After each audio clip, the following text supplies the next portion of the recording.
Listo.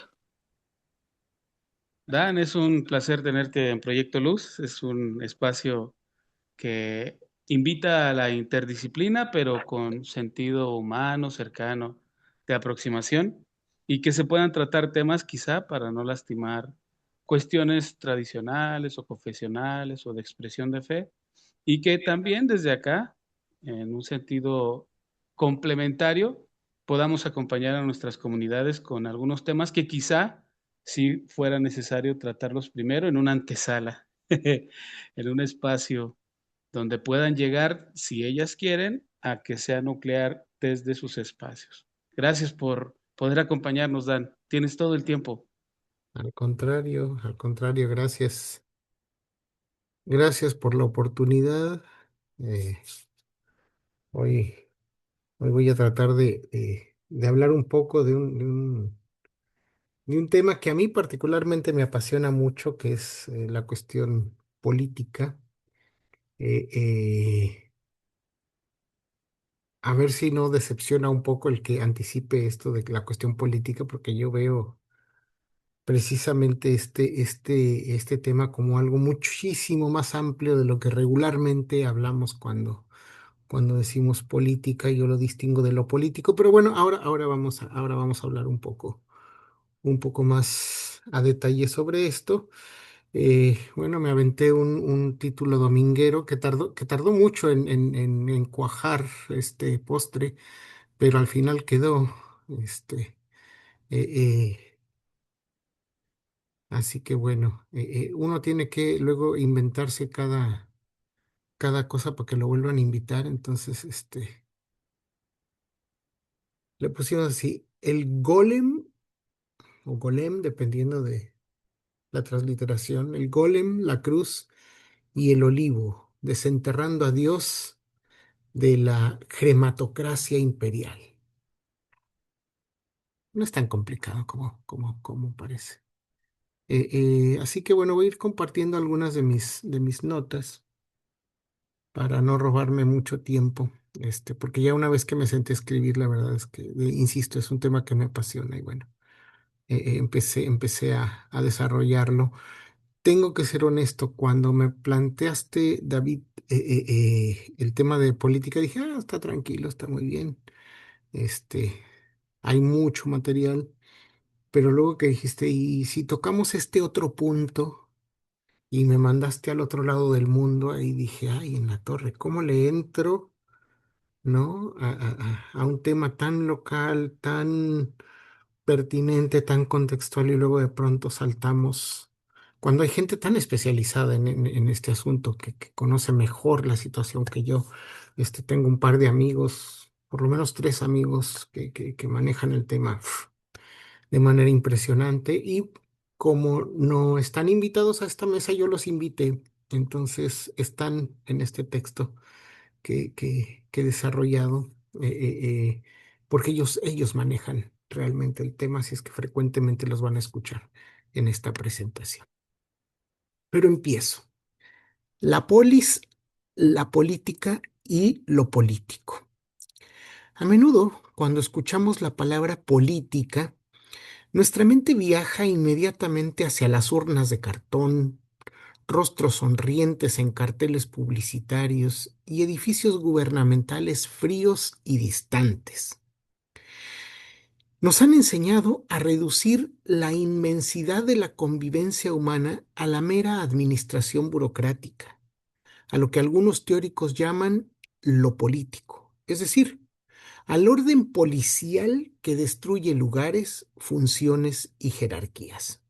Sin embargo, existe una dimensión más profunda, una corriente subterránea que palpita antes y después de las instituciones, la política. Si regresamos al origen, a la polis griega, encontraremos que la política no era simplemente el arte de gobernar, sino el arte de tejer lo común en medio de la diferencia. Es el espacio donde la identidad se negocia, donde el conflicto no se anula, sino que se reconoce como el motor de la vida en una sociedad. La política es el litigio fundamental sobre quiénes somos y quiénes tienen derecho a hablar, a escucharse y de hecho a hablar, escucharse en la plaza pública. Hoy, sin embargo, enfrentamos lo que yo creo es un secuestro de este espacio. La plaza ha sido privatizada y la capacidad de imaginar mundos distintos ha sido colonizada por una lógica de mercado que dicta que no hay otra alternativa. En ese escenario, recuperar el sentido profundo de la política es un acto de resistencia espiritual. No se trata solo de gestionar recursos, sino de preguntar por el sentido de nuestro estar juntas. Y es aquí, en esta grieta entre lo instituido y lo posible, donde la fe y la teología tienen una palabra ineludible por pronunciar. No como dogmas que caen del cielo para aplastar la razón, sino como reservas de sentido, decía mi maestro croato, que no impiden absolutizar el presente opresivo. Como un primer punto, les propongo pensar de las catacumbas a las bancadas. Y si se vale, ponerle un paréntesis, bancadas evangélicas. Estamos en América Latina. De las catacumbas a las bancadas. La historia de la relación entre la fe cristiana y el poder político es la historia de una paradoja y a menudo de una traición. En sus orígenes, el movimiento de Jesús fue una irrupción de lo absoluto en la fragilidad de la historia. Fue la manifestación de lo divino, no en el esplendor del César, que representa al imperio romano, sino en la carne de un esclavo, de un marginado, de alguien que estaba en las orillas del sistema imperial. Aquel cristianismo primitivo tenía una participación profundamente política en la vida religiosa, social y cultural, no porque buscara tomar en sus manos las riendas del palacio, porque no era lo político, sino la política, que, como insisto, no intentaba tomar en sus manos el poder como tal. En este sentido, puedo decir que incluso resultaba contrasentido del poder político, porque se basaba en una ética de la solidaridad y de la justicia. Deslegitimaba la pretensión de eternidad del Imperio Romano, por ejemplo, ¿no? Esa Roma eterna, ¿no? Porque así se presentaba el imperio, la gran ciudad, la Roma interna, la Roma eterna versus la vida eterna, ¿no? Que nos plantea el Evangelio de Juan. Sin embargo, ocurrió la inversión. Con la llegada de la cristiandad, la cruz, que era símbolo de la tortura imperial y de la solidaridad de Dios con las víctimas, se convirtió en una empuñadura de la espada. La teología que nació para liberar se transformó en teología imperial. Un software diseñado para justificar conquistas, los colonialismos, el mantenimiento del orden establecido. Esta mutación constantiniana no fue inocente. Generó lo que la teología palestina contemporánea denuncia como una teología imperial. Esta estructura de pensamiento, cimentada en doctrinas como la del descubrimiento en las mal llamadas Américas, Yayala, otorgó un barniz sagrado al despojo, permitiendo que las potencias coloniales, desde el Imperio Romano hasta el británico, se vieran a sí mismas no como invasoras, sino como instrumentos de la providencia divina.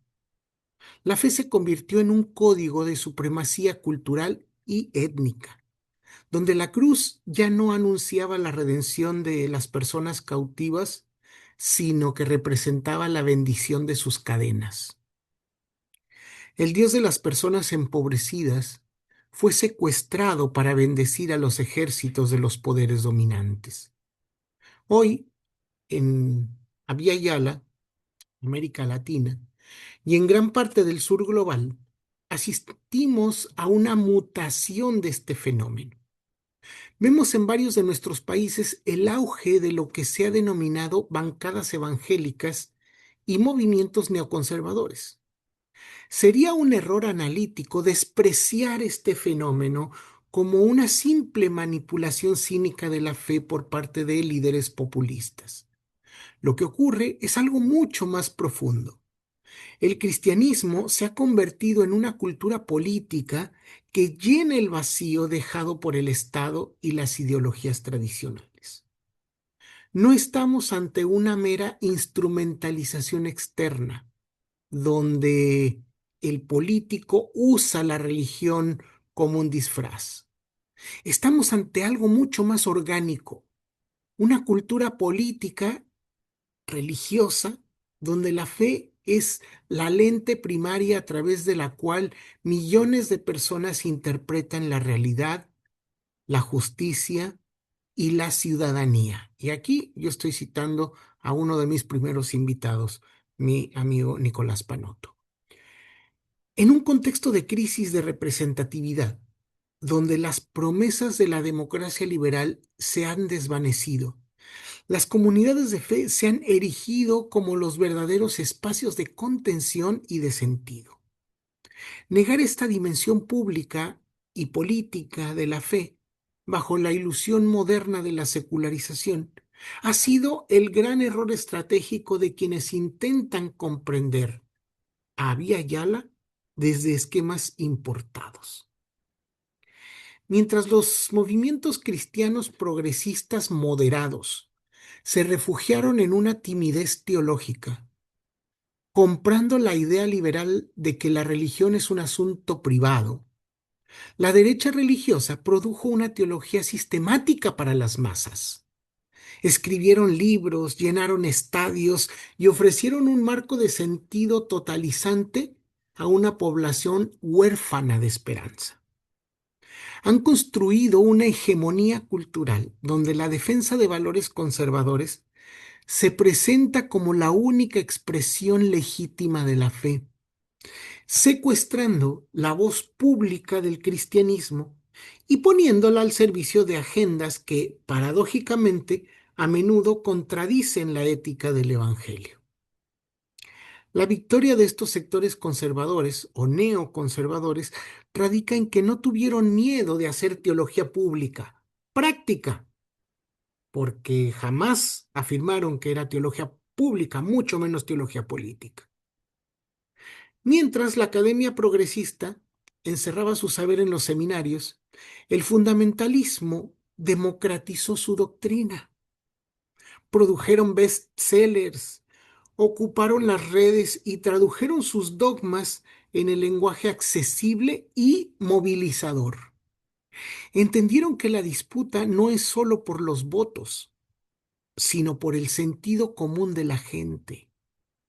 Al retirarse los sectores críticos del debate teológico público por un malentendido respeto a la laicidad o por timidez intelectual, dejaron el campo libre para que una única voz hegemónica y excluyente se arrogara la representación de todo el cristianismo. En este punto, la teología pública aparece no como un lujo académico, sino como una urgencia pastoral. Como advierte otra vez Nicolás Panotto, el problema no es simplemente que el Estado laico, sino que muchas iglesias han renunciado a pensar lo público desde la fe, dejando que la laicidad se convierta en un pretexto para su propio silenciamiento. La teología de lo público no busca restaurar una cristiandad perdida ni reclamar privilegios confesionales, sino recuperar la dimensión política de la fe como servicio a la pluralidad, a la democracia radical, a la defensa de las personas y pueblos expulsados de la historia oficial. Una iglesia que se encierra en sus templos, avergonzada de nombrar las raíces religiosas de su compromiso político, deja intacto ese software imperial que coloniza la imaginación popular y permite que sean otros quienes nombren a Dios en la plaza, a menudo al servicio del odio y de la exclusión, ¿no? Un ecumenismo de facto, digo yo, porque cuando estos intereses o estas agendas neoconservadoras convocan, se les olvida que unos son romanos y que otros son evangélicos, ¿eh? Se juntan igual y se plantan frente a un congreso y tienen la misma agenda de exclusión. Por otro lado, el cristianismo progresista militante se suma a múltiples y diversos movimientos sociales, pero lo hace de manera atomizada. Se participa a nivel de personas individuales y no como colectivos organizados. Y frecuentemente no hay un retorno a los espacios eclesiales de origen. Esto evita que haya una retroalimentación y un proceso formativo de ciudadanía desde el ámbito cristiano más abierto a la vida política del entorno.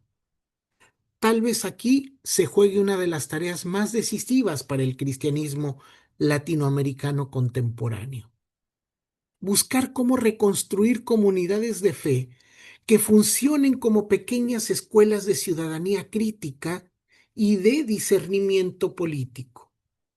No se trata de convertir a las iglesias en partidos, sino de reconocer que ya son espacios donde se moldea el sentido común, donde se definen amistades y enemistades, donde se decide en última instancia quién es considerado prójimo y quién no.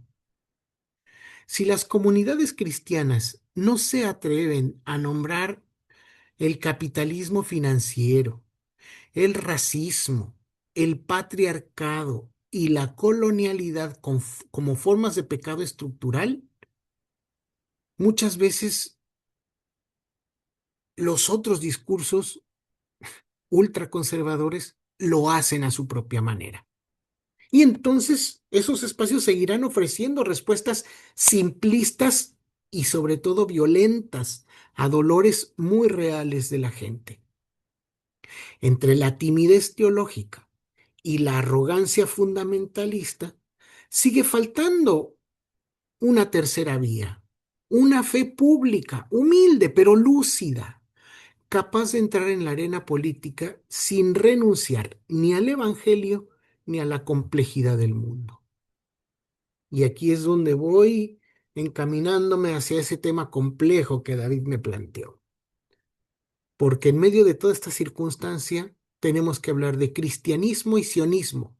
Otra vez, lo que yo llamo el software del imperio. En este contexto de instrumentalización de la fe, donde debemos ubicar una de las herejías políticas más destructivas de nuestro tiempo, el sionismo cristiano. Contrario a la creencia popular, el sionismo no es un movimiento exclusivamente judío que nace a finales del siglo XIX. Sus raíces se hunden en una teología cristiana europea, imperial y dispensacionalista, que mucho antes de Theodor Herzl ya soñaba con el retorno de los judíos a tierras palestinas. Pero este sueño no nacía de un amor real y mucho menos sincero por el pueblo judío, sino de una lectura mecánica y deshumanizante de las profecías bíblicas. Para esta teología, Israel no es una nación de seres humanos de carne y hueso, sino un reloj profético, o mejor dicho, apocalíptico, mejor aún, escatoficticio. Es el mecanismo técnico necesario para desencadenar el fin de los tiempos y la segunda venida de Cristo. Esta visión convierte a la Tierra y a sus habitantes en piezas de un tablero de ajedrez cósmico, donde el sufrimiento humano es irrelevante frente al cumplimiento del guión apocalíptico o de escatoficción, digo yo. En este punto, las palabras de otra de mis invitadas, una gran amiga y maestra, Silvana Rabinovic, resulta especialmente iluminadora. Así como la cristiandad así como la cristiandad invirtió el cristianismo para convertirlo en legitimación imperial, el sionismo político opera como una inversión del judaísmo. Silvana es judía y conoce perfectamente desde dentro esto que estoy diciendo. Un judaísmo históricamente nómada, diaspórico, ético, que vivió durante siglos en simbiosis con el mundo árabe y sin conflictos, compartiendo la lengua, los mercados, las fiestas, incluso el nombre de Dios, que era Alá, sin problema. Y todo eso fue reemplazado por un nacionalismo europeo que absolutiza la tierra, la sangre y las fronteras. La ruptura no es únicamente política, es teológica. La tradición que prohibía idolatrar la tierra termina convertida en un fetiche, dice Silvana, un fetiche territorial.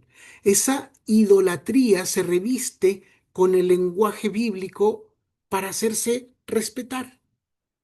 El sionismo político es, en este sentido, el espejo invertido del judaísmo, no su continuidad, sino su traición interna más profunda, dice Silvana. En esta visión apocalíptica vemos cómo esta visión se convierte en hija directa de una teología dispensacionalista que leyó la historia como un esquema rígido de eras, ¿no? Las dispensaciones, y convirtió la Biblia en un mapa secreto para descifrar el fin de los tiempos.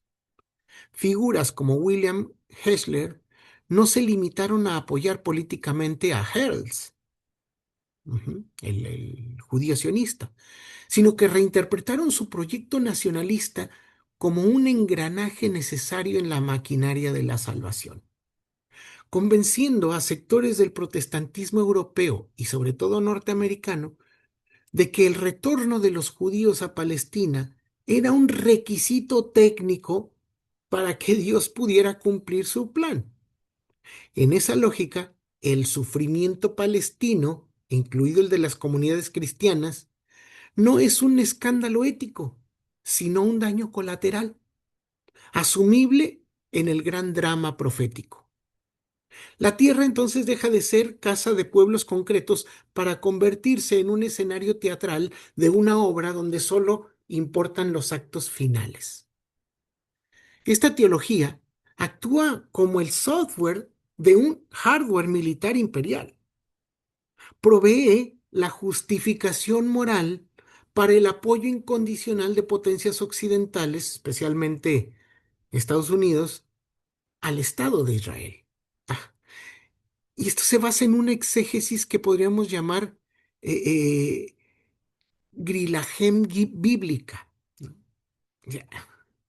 Así como en Brasil se falsifican títulos de propiedad, envejeciendo el papel, ¿no? Para robar las tierras, ¿no? Se hace pasar por papel viejo y diciendo estas tierras ya eran nuestras.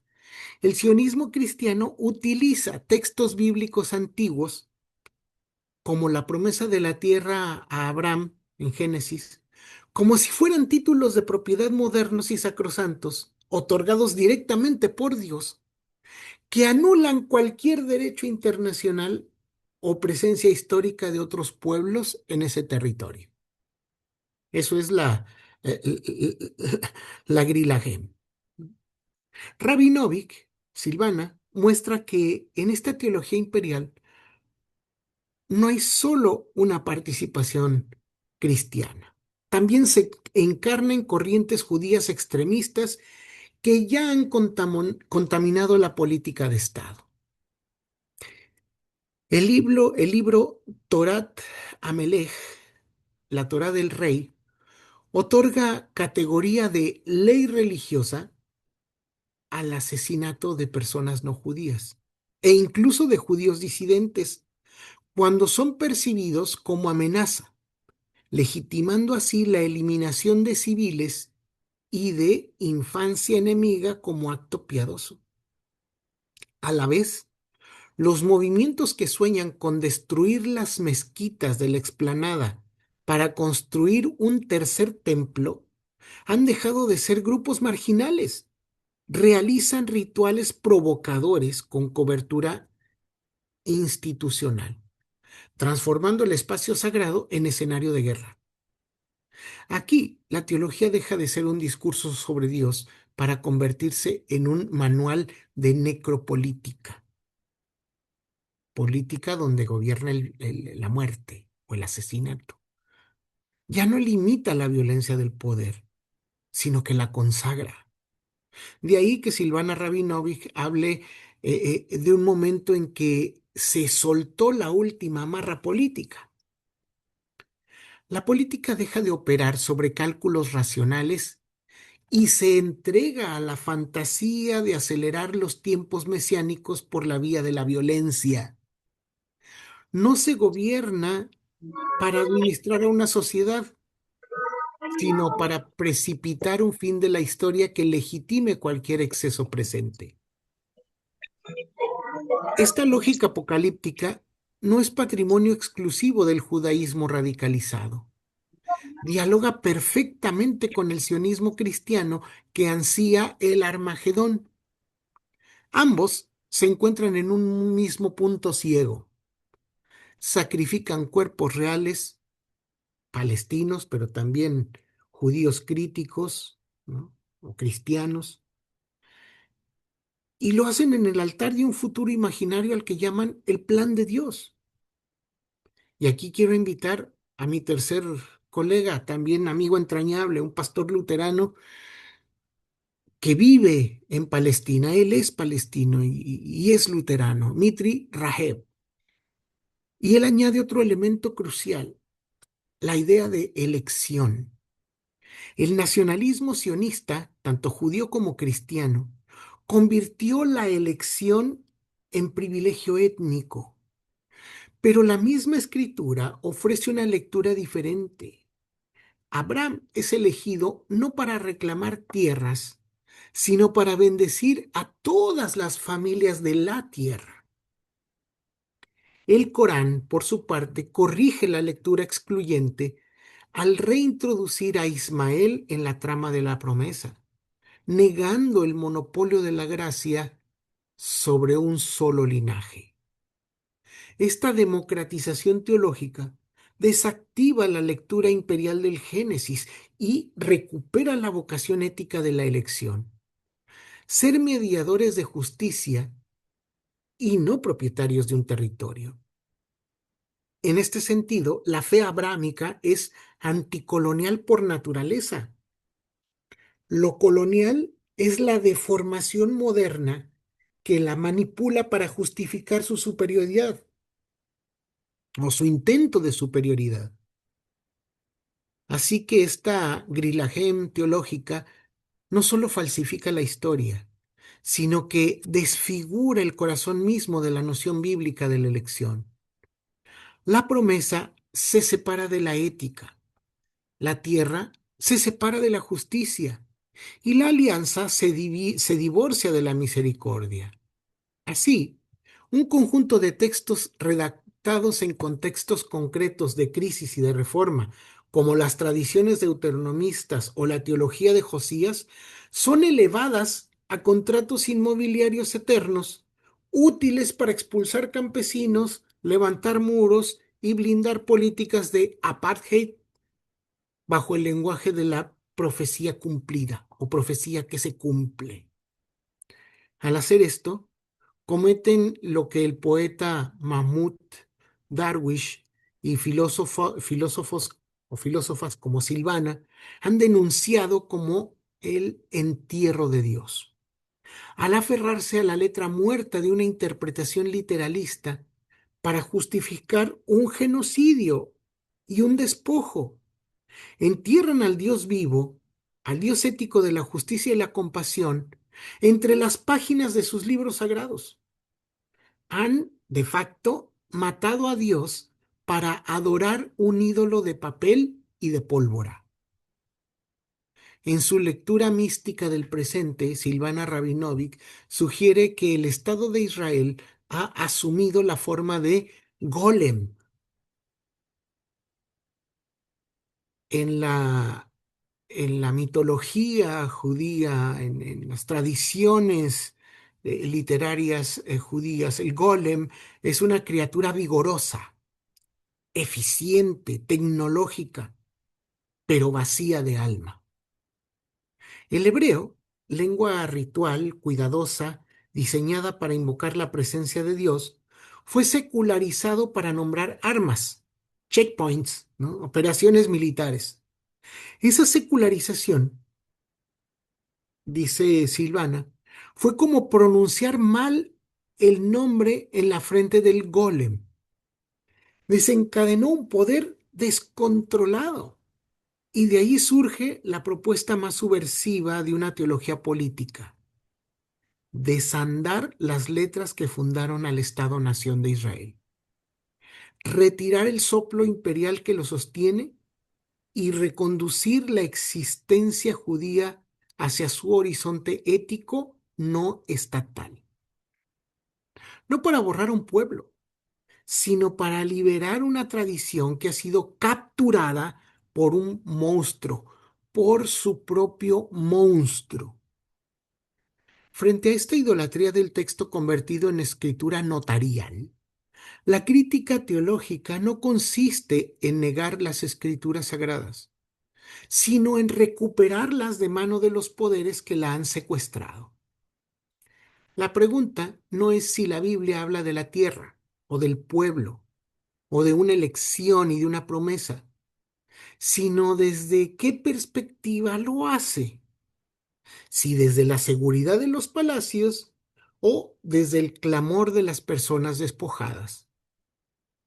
La teología palestina, igual que la latinoamericana, se encuentran precisamente en ese punto, desarmando la lectura imperial que confunde la voz de Dios con los intereses del imperio y redescubriendo en los mismos textos una corriente subterránea de memoria, hospitalidad y justicia que desautorizan todo proyecto de supremacía étnica o religiosa.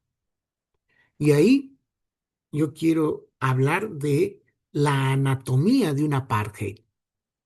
Palestina, pues. Palestina no es el escenario de una guerra religiosa milenaria entre judíos y musulmanes, como nos lo quieren vender en una narrativa simplista. Es el escenario de un proyecto colonial de asentamiento moderno. Es la historia de un anzuelo envenenado que Europa lanzó al pueblo judío. La promesa de seguridad a cambio de convertirse en la punta de lanza de la civilización occidental contra la barbarie oriental. Otra vez, Silvana Rabinovic advierte que uno de los dispositivos más eficientes del poder es reducir el genocidio a coyuntura. Cuando los medios clasifican Gaza como un tema del momento, susceptible de agotarse en el ciclo del escándalo informativo, convierten una estructura de muerte en un episodio pasajero. Por eso la consigna es: no hay que dejar de hablar de Palestina.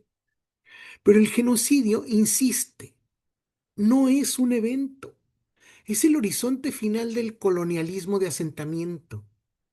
Décadas de bloqueo, envenenamiento de las aguas, encierro y bombardeos cíclicos no son reacciones desmedidas ante una crisis puntual, sino la pedagogía de un proyecto que va preparando a su propia población para considerar virtuosa la eliminación del nativo. Llamarlo conflicto, guerra u ola de violencia es una forma sofisticada de censura. Mitri Rajeb el pastor luterano, insiste en que para comprender la profundidad del drama palestino es necesario romper con el mito de que el cristianismo y la modernidad llegaron desde Europa como civilizadores benévolos. El cristianismo es, en realidad, el único producto que Palestina exportó al mundo. Nació en un pueblo concreto, en una geografía concreta, y se encarnó en comunidades que siguen habitando en Belén, en Jerusalén, en Nazaret y en el territorio galileo, desde hace 2000 años, por lo menos. Estas comunidades cristianas palestinas no son injertos espectaculares para turistas piadosos, sino piedras vivas que custodian los lugares sagrados y mantienen una tradición de convivencia cotidiana con sus vecinos, sean musulmanes o judíos. Para comprender la profundidad de esta herida, es imperativo rescatar la memoria que ha sido borrada de la historiografía de los vencedores. Antes de la bota imperial británica y la imposición de las fronteras del Estado-nación, la tierra de Palestina no era un caldero de odio sectario, no, sino que era un tapiz de convivencia orgánica. Durante siglos, judíos, cristianos y musulmanes vivieron en lo que se ha descrito como una simbiosis cultural. Compartían la vida, el pan y la lengua en el mundo árabe, donde lo judío no se definía por la exclusión del otro, ni por la necesidad de un ejército propio. La hostilidad actual no es una herencia atávica de los pueblos semitas, no, sino un producto tóxico importado de la modernidad europea que rompió los lazos de vecindad para imponer la lógica del muro y de la segregación. Lo que hoy ocurre en Palestina no puede entenderse sin reconocer la continuidad de una teología imperial cristiana que antecede incluso al sionismo. La llamada doctrina del descubrimiento, proclamada en 1493 para legitimar el despojo de las tierras indígenas de Abya Yala, estableció que toda tierra habitada por quienes no fueran cristianos podía ser reclamada por las coronas europeas como tierra de nadie. Esa lógica, más tarde secularizada, se convirtió en el suelo ideológico donde germinó el sionismo cristiano del siglo XIX y posteriormente la declaración Balfour, y Palestina fue tratada como una extensión natural de esa teología colonial, un territorio esperando civilización, cuyos habitantes podían ser reducidos a obstáculos históricos. No es un accidente que los mismos lenguajes de misión civilizadora, destino manifiesto y tierra prometida, reaparezcan hoy como justificaciones de lo que yo considero un apartheid moderno. Por eso Silvana Rabinovich insiste en que hablar de conflicto milenario es repetir la propaganda del poder. Eso de milenario no es el conflicto. Lo milenario era la convivencia. Lo que sí es reciente y profundamente europeo es el dispositivo colonial que fractura territorios con regla y escuadra y que más tarde los perfuma con teologías y promesas geopolíticas.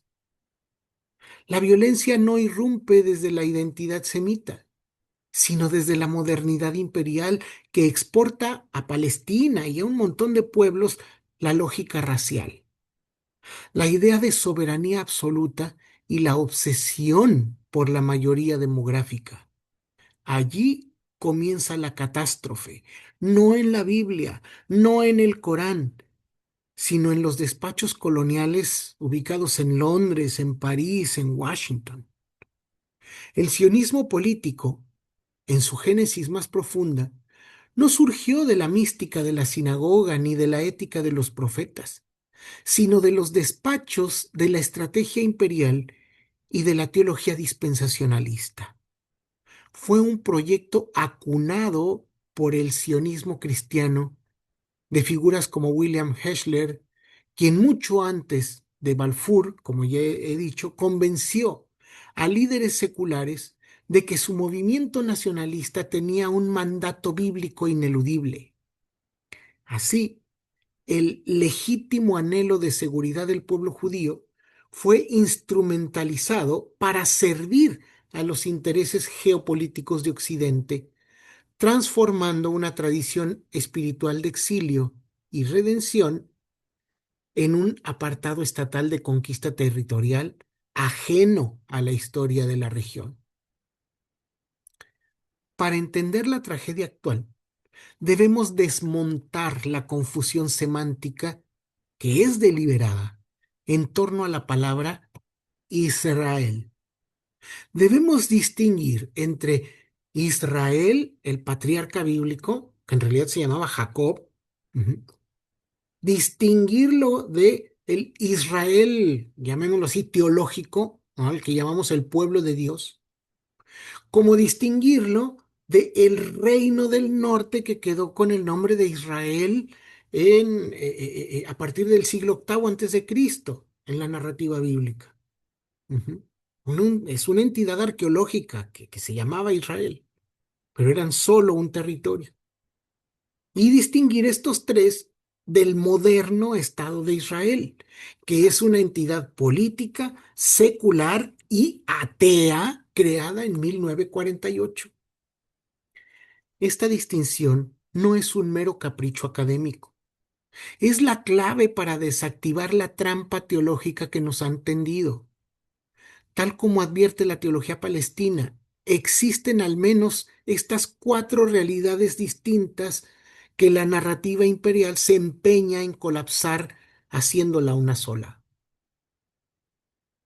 El Israel patriarca, o sea, la figura de Jacob luchando con el ángel. El Israel pueblo de Dios, ¿no? Que es una comunidad de fe dispersa pero espiritual. El Israel histórico, ¿no? De evidencia arqueológica, que es el reino del norte en la Edad de Hierro, ¿no? Que desapareció hace miles de años, ¿no? Bajo el polvo de la historia está. Y finalmente el Estado de Israel moderno, que es una maquinaria estatal nacida en el siglo XX.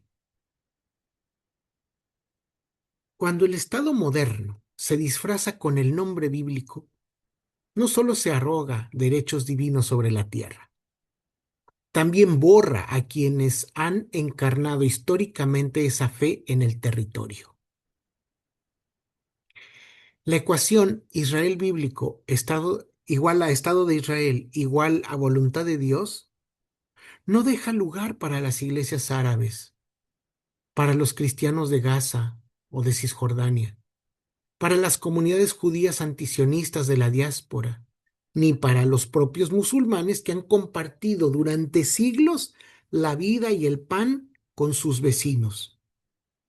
La trampa semántica se convierte así en trampa política. Quien critique las políticas del Estado es acusado de atacar al pueblo bíblico o de odiar al Dios mismo de Israel, clausurando la posibilidad de un debate ético sobre ocupación, despojo y apartheid. Mitri Rajeb propone que el colonialismo en Palestina no es un fenómeno limitado al territorio, sino que es una cuádruple colonización. Primero, colonización de la tierra, ¿no? Control del suelo, del agua. Segundo, la colonización del cuerpo, ¿no? Por esos checkpoints, ¿no? Los permisos, la humillación rutinaria, el encarcelamiento masivo, ¿no? Tercero, la colonización de la historia. O sea, la invisibilización del pasado palestino y la reescritura bíblica que presenta la tierra como vacía o eternamente destinada a otro pueblo. Y finalmente, dice Mitri, la colonización del futuro, que es la negación sistemática de la esperanza mediante el bloqueo económico la destrucción de escuelas, el asesinato de niños, la condenación de toda una nación al hambre. En ese sentido, la lucha palestina es una lucha por volver a sostener el tiempo mismo en sus manos, recuperar la posibilidad de imaginar un mañana. El gran fraude del sionismo radica en tomar la santidad de los dos primeros conceptos, la lucha espiritual y la comunidad de fe, para blindar las acciones militares y coloniales del cuarto, ¿no? El Israel, Estado-nación. Al equipar este Estado-nación moderno, armado nuclearmente, con el pueblo del Dios bíblico, convierte en una disputa territorial y de derechos humanos en un mandato divino intocable. Y se otorga así al Estado de Israel una calificación teológica que le permite actuar por encima de la ley internacional, transformando la Biblia no en una guía ética, sino en un arma de destrucción masiva. La Biblia se torna entonces una escritura de propiedad, ¿no? Sí, falsificada. ¿Para qué? Para despojar al nativo. Silvana Rabinovich señala que esta teología política no solo falsifica el pasado, sino que prostituye la simbología misma. El uso militar de nombres sagrados, pensemos por ejemplo en los tanques llamados Merkabah, ¿no? Que en realidad es el nombre de la carroza divina que aparece en el libro de Ezequiel, ¿no? Pero ahora es el nombre que le han asignado a los tanques israelíes, ¿no? Sí, operaciones bélicas rebautizadas en clave poética. Y todo esto constituye una profanación deliberada del mundo religioso. No se trata de un exceso retórico, es toda una estrategia de legitimación. Hay que militarizar el lenguaje bíblico para sacralizar la violencia, para convertir la destrucción en un mandato divino, para vaciar la Torá de su dimensión ética y reemplazarla por un título de propiedad. Es la colonización del imaginario religioso. Es el punto más alto de este software teológico imperial. La trampa del sionismo consiste en fusionar estas cuatro realidades para otorgar al Estado moderno, con sus tanques y leyes discriminatorias, la santidad del concepto bíblico, inmunizándolo así contra toda crítica ética o política. Y como me faltan 2 minutos y todavía tengo mucho escrito, voy a ir hacia el final para ir concluyendo.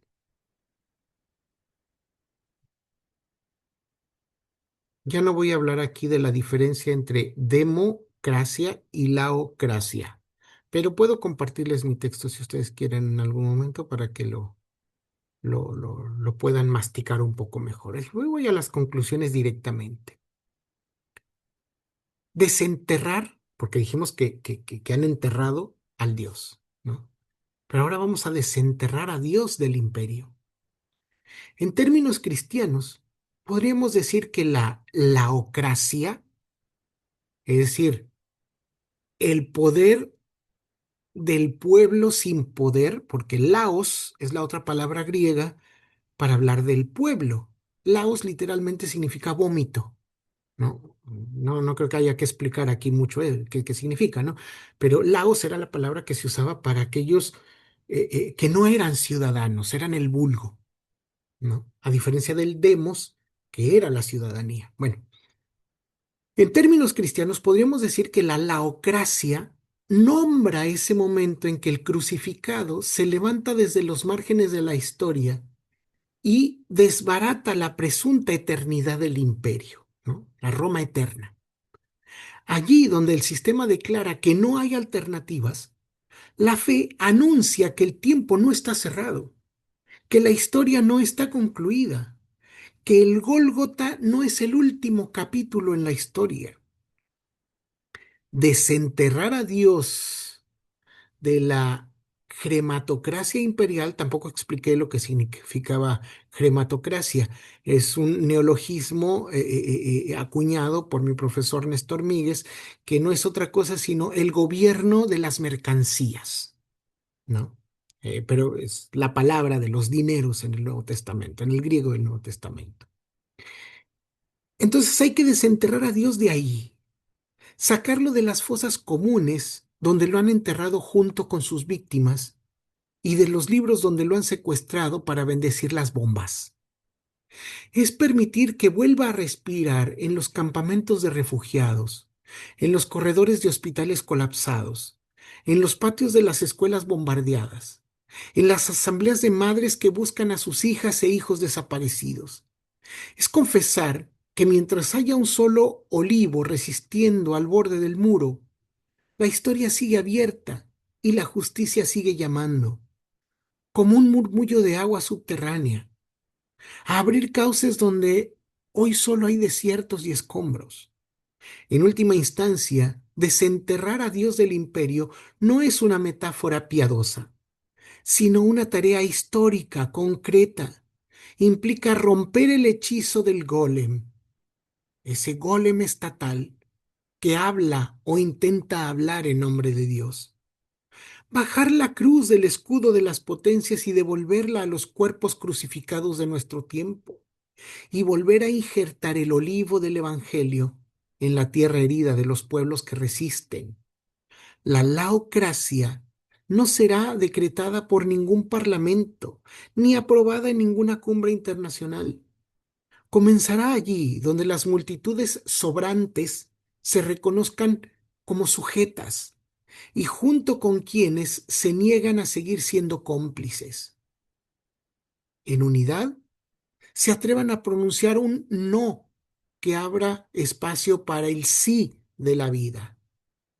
Cuando ese no se haga carne en prácticas de hospitalidad, en economías de cuidado, en comunidades de fe que se nieguen a bendecir la muerte y se pongan del lado de los cuerpos vulnerables, judíos, palestinos, migrantes, desplazados, disidentes, empobrecidos, entonces el nombre de Dios dejará de ser una contraseña para las bombas y volverá a ser un susurro de manantial en medio del desierto, una promesa indócil de que el imperio no tiene la última palabra. Y aquí me callo.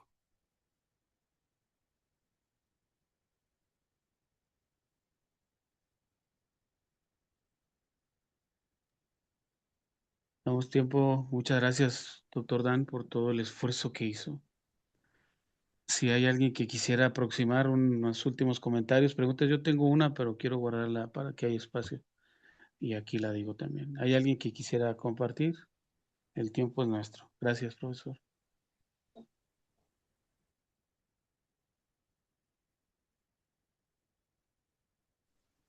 Sí, quería comentar que para mí fue súper importante escucharte, Dani, porque em, acá en Chile hay una comunidad judía muy pequeña y las que tienen mayor visibilidad em, son las sionistas, por así decirlo, lo que va generando bastantes conflictos y temas de convivencia, porque el tema de Palestina está sobre la mesa todos los días, en todas las conversaciones importantes que tengo yo, a veces con mis amigos, y está como esta hostilidad de decir, ya, pero si no son todos los judíos sionistas, ¿por qué no se escucha la voz de los que no lo son? Porque también hay un tema de poder ahí, del poder que tienen los medios de comunicación, del poder que tiene el imperio mismo, y es importante comunicar, reflexionar acerca de estos temas, porque como dices tú, no está todo perdido y siempre el imperio puede caer en algún momento, así como cayó el imperio romano.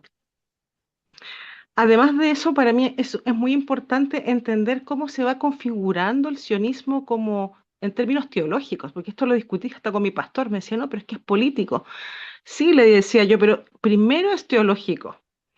Y en general siempre va a haber este tipo de identidad nacional ligada a veces a un credo religioso, aunque el Estado de Israel se supone que es ateo, pero la política se va sirviendo de la teología, por así decirlo, para poder tener más control y más poder sobre los grupos humanos.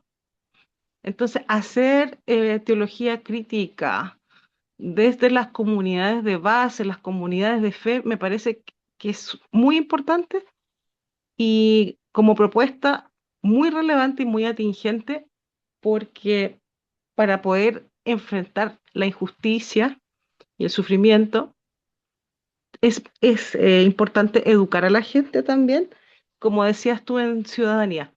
Bueno, hay otras cosas más que me gustaría decir, pero también le voy a dejar el espacio a los demás. Gracias, Eli.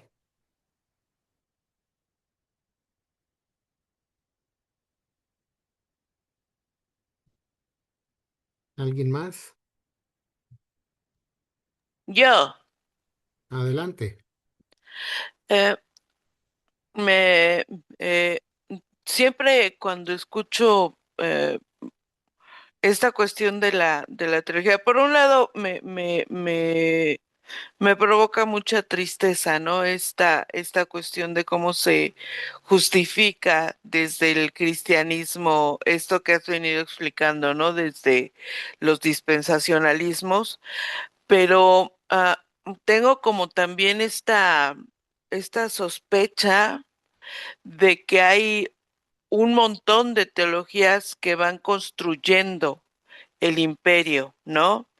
Eh, m- y quisiera saber, por ejemplo, lo llamo así, pero a lo mejor tú le pones el nombre correcto, Dan, sobre esta cuestión de las comunidades de fe que trabajan mucho desde la teología de la gloria de Dios, de dar la gloria a Dios y cómo impacta eso en nuestras teologías públicas, ¿no? Porque me parece que de todos modos toda teología es pública, pero la teología de la gloria de Dios eh, pudiera pensarse desde muchos aspectos, pero también desde este aspecto político justificante. No sé tú qué opinarías. Y la otra que me gustaría plantear como pregunta es si es posible hablar de necroteologías, porque hablabas de necropolíticas, ¿no? De necropolítica y de pensar también en necroteologías y cuáles, en tu opinión, pudieran ser estas necroteologías que acompañan no solo los discursos de estas fundamentalismos organizados cristianos, sino de muchas de nuestras bases, ¿no? Y voy a anotar para que no se me olvide. Primero, a ver,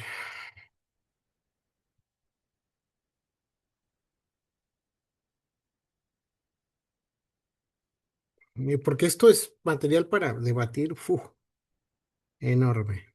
Pero podemos ir apuntando algunas cosas. A la teología de la gloria, ¿no? Ok, primero, respecto de la teología de la gloria, a ver, definitivamente hay un vínculo importante entre lo que Lutero comprende como la teología de la gloria que va a fundamentar una suerte de poder o de dominio que se legitima a través de una religiosidad que ha sido cooptada, ¿no? Por el poder. Y que tiene su correlación, ¿no? Eh, esa disputa, luterana, ¿no? De la teología de la gloria versus, o más bien, la teología de la cruz versus la teología de la gloria, tiene su correlato en la posición radical de Dietrich Bonhoeffer, ¿no? En Alemania, la Alemania nazi, cuando él empieza a hablar de el precio de la gracia, o más bien, más concretamente, de la gracia cara versus la gracia barata, ¿no? Por eso digo que son como correlatos, ¿no? A lo que Lutero llama la teología de la gloria, Bonhoeffer lo llama la gracia barata. A lo que Lutero llama la teología de la cruz, Bonhoeffer lo lleva a la dinámica de la teología, o más bien de la gracia cara, ¿no? Eh, eh, definitivamente que es este tipo de teología, ¿no? La que legitima, pero además de legitimar como acto segundo, el acto primero es que sienta las bases, ¿no? Sienta las bases para este sistema de dominación de los unos sobre las otras.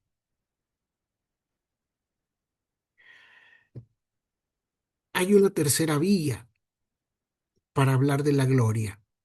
Ujú. Eh, Y en ese sentido, creo que Lutero nunca tuvo una charla profunda con Calvino, porque creo que hubieran podido llegar a un acuerdo, porque Calvino tenía otra perspectiva de la gloria. Calvino decía que el mundo es el escenario de la gloria de Dios. Ujú. Él lo ponía precisamente con que el mundo era un teatro, ¿no? O sea, donde Dios se manifestaba. Calvino decía, es que no hay otro lugar donde Dios se manifieste que no sea este mundo, ¿no? Y en ese sentido, Lutero lo que hace es redescubrir la teología del cabot en Ezequiel.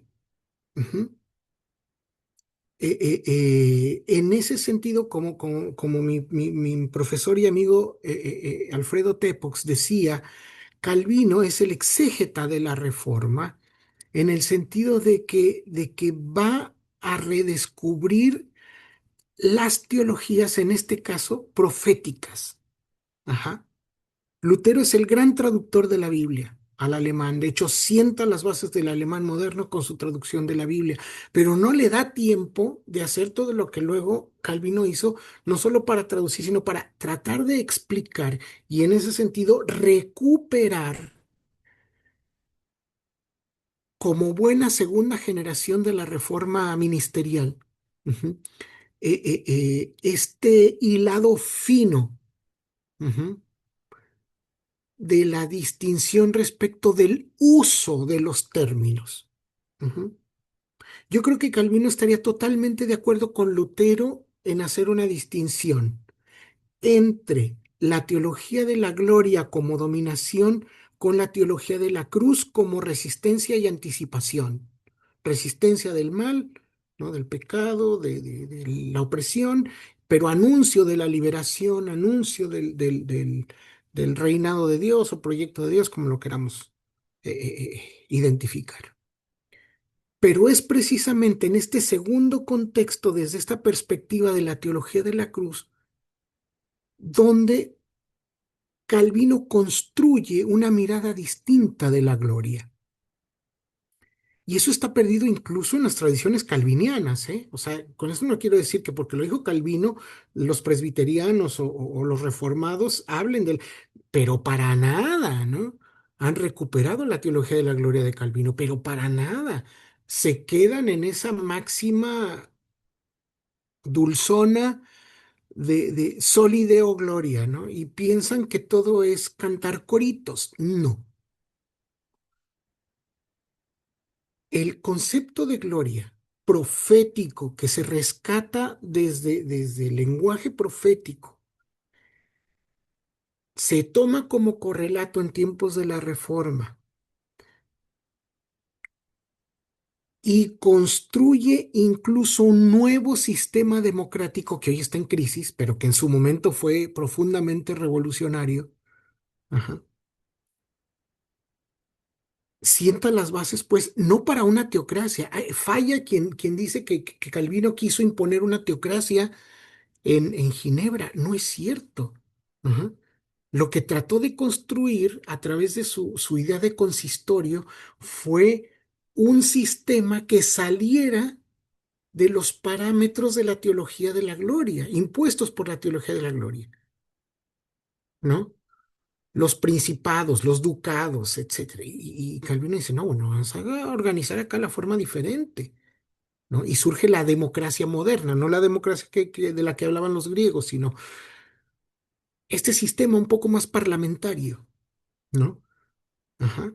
Reconociendo de alguna manera que la voz del pueblo, ujú, podía de manera madura gobernar a través de sus representantes. Pero bueno, eso podemos tener todo un curso de lo que implicaba esto. Y la segunda cosa fue la necroteología. Todo mundo cita hoy, y lo celebro, ¿no? A este gran escritor africano que hoy mismo yo cité hablando de eh, eh, eh, eh, eh, eh, de necropoder, ¿no? Pero se nos olvida que esto que aparentemente es una elaboración de teoría política bien entrado el siglo XXI, ya está en el Nuevo Testamento. Yo lo llamo apoctocracia, apoctocracia, porque viene de la palabra griega apoktiosis. Apoktiosis es la palabra que se usa en el Evangelio de Juan capítulo 8, cuando Jesús denuncia, ¿no? Hay toda una perspectiva política ahí, ¿eh? Ujú. Porque Jesús dice, y conocerán la aletheia, ¿no? La verdad, que en realidad Jesús está pensando en Hemet, ¿no? El concepto hebreo de verdad, ¿no? Jesús dice, conocerán la aletheia, ¿no? Conocerán la verdad y la verdad les hará libres. Ujú. Y entonces los judíos, incluso dicen los judíos que habían creído en él, le dice, pero si nosotros nunca hemos sido esclavos de nadie, somos hijos de Abraham. Ujú. Y Jesús recula, pero va de frente después y les dice, si ustedes fueran hijos de Abraham, harían las obras de Abraham, pero no las hacen, porque intentan matarme. Esta denuncia que se nos salta casi a todos los creyentes, pero que es medular en el Evangelio, por lo menos en el de Juan, Jesús mismo denuncia que lo quieren matar. Ujú. Y eso dice que no es la obra de Abraham, es la obra de el diablo. Lo nombra con toda su fuerza, ¿no? Por eso yo también a veces me niego a dejar de hablar del diablo y de Satanás. Es importante, no más que hay que ponerle nombre, nombre propio. No hay que eliminar la figura, hay que descubrir el correlato. Ustedes no son hijos de Abraham, porque Dios puede levantar hijos de Abraham hasta las piedras, pero ustedes son hijos de su padre el diablo, porque él es homicida de origen. Entonces el problema, esto que traducimos como homicidio o matarme, es apoteosis. ¿Quién ejercía apoteosis en tiempo de Jesús? El imperio, a través de las legiones. Gobernaba a través del miedo. ¿Cuál miedo? El de la muerte. Por eso el mensaje, ya no solo en Juan, sino en los 4 evangelios, frecuentemente es no temas, no tengas miedo. Y a veces pensamos que es un abracito apapachón. No, Es un mensaje profundamente político. Invitar en tiempos de Jesús a no tener miedo era invitar a resistir al imperio que gobierna a través del miedo a la muerte. Ujú. Pero esa es otra historia. Yo creo que con eso más o menos un poquito. Ahí vamos.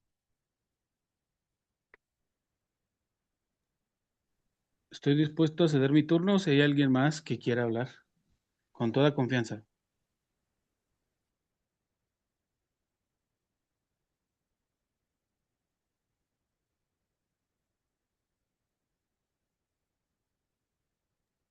Bueno, amigazo, híjoles, lo dividí en tres partecitas rapiditas. Escuché una pregunta amañada, Dan, ¿Eh? de por qué la situación mediática del genocidio en Palestina no se observa en Brasil, en Siria, en Yemen, en Ucrania, en Somalia, el Congo, Afganistán, Taiwán, entre varios más. Y que aún con la perspectiva mediática de la culpa y la vergüenza, de que al observar el genocidio en una tierra a través de la teología del poder y de la muerte, usurpando al Dios y sacándolo de la tierra de vez en cuando, medio moribundo, para poderlo hacer a sus contentillos, mencionan que entonces la noticia viaja porque le da mediación a Palestina y a Israel. Se me hace también parte del dejar morir al otro, del golemizar, del despersonalizar, del ser desalmado, despojante de un sionismo que no solamente se va a la ultra, eh, no sé si llamarlo apartheid, derecha, Calvino en su mente más eh, ultra, que ya ni es Calvino, quizá. Una mente soldada, cauterizada, empedernida, desahuciada, que impide la llamada del Espíritu que nos anima a que no le violentemos más. El maldito bien común que dice que el bien último no olvida el mal metafísico, sino también que se encarna en el bien empedernido para ir directo contra aquel que sacrifica a sus hijos a los ídolos y que esa es la principal radiante para entonces exterminarlos, o una de ellas. Yo no sé, Dan, yo no sé, yo no sé cómo se predica quizá en las iglesias que el pueblo de Dios, el elegido, los elegidos, los de ultranza, siempre van a ser los que lleguen al fin último y los que tengan el bien común encarcelado para poder hacer actos como estos. Ay, perdóname, profe, No, no, me llegó. está bien, está bien, está bien. ¿Cómo se predica? Pues yo no sé. Este, no sé, hay que dudar siempre, ¿no? Creo que Karina lo dijo claramente, ¿no? O sea, hay que tener siempre la duda. Si algo nos ha enseñado la hermenéutica feminista es eso, ¿no? Que siempre hay que dudar de lo que parece normal, ¿no? Es la hermenéutica de la sospecha. Sospecha siempre, cuando las cosas estén normales, cuando las cosas estén, ¿no? Cuando hayamos naturalizado algunas cosas, hay que preguntarnos si por qué. Y creo que esa es la mejor manera. Yo creo que aquel estilo de predicación donde yo lo sé todo y la masa aprende, no da más, ¿no? Yo creo que la proclamación, el querigma, ¿no? Tiene mucho que ver más con un ejercicio de ida y vuelta, ¿no? De una construcción colectiva, ¿no? De la posibilidad de plantear alguna idea y que venga alguien de entre la congregación y diga, oye, pero yo no estoy de acuerdo con eso, ¿no? y entre todas y entre todos construir palabra de Dios, ¿no? Eh, eh, eh, pero es un ejercicio cotidiano, o sea, esto no hay respuestas fáciles ni automáticas y tampoco a quien invites a dar una conferencia va a tener las respuestas, no es cierto, no es cierto, ¿no? Tenemos puntos de vista, tenemos eh, eh, eh, conclusiones siempre provisionales, ¿no? Uno de los problemas que yo más tengo con los textos que escribo es que un mes después ya no me gustan, ¿no? Y es un problema, porque si por ejemplo ahorita ya terminé un texto y lo van a publicar en marzo y yo no sé si en marzo voy a pensar igual. Eh, eh, eh, pero es así, ¿no? Acuérdense además de que estamos en el contexto de un mundo de algoritmos y hoy el alma de silicio crece de manera insospechada, ¿no? Forma vertiginosa, rapidísima, ¿no? Estamos hechos hoy día más que nunca de pequeños momentos, ¿no? Y muy bien. Bueno, pues yo les agradezco muchísimo la paciencia y la disposición. En el camino andamos. Nos vemos, profe. Gracias por todo, profe. Cuídense.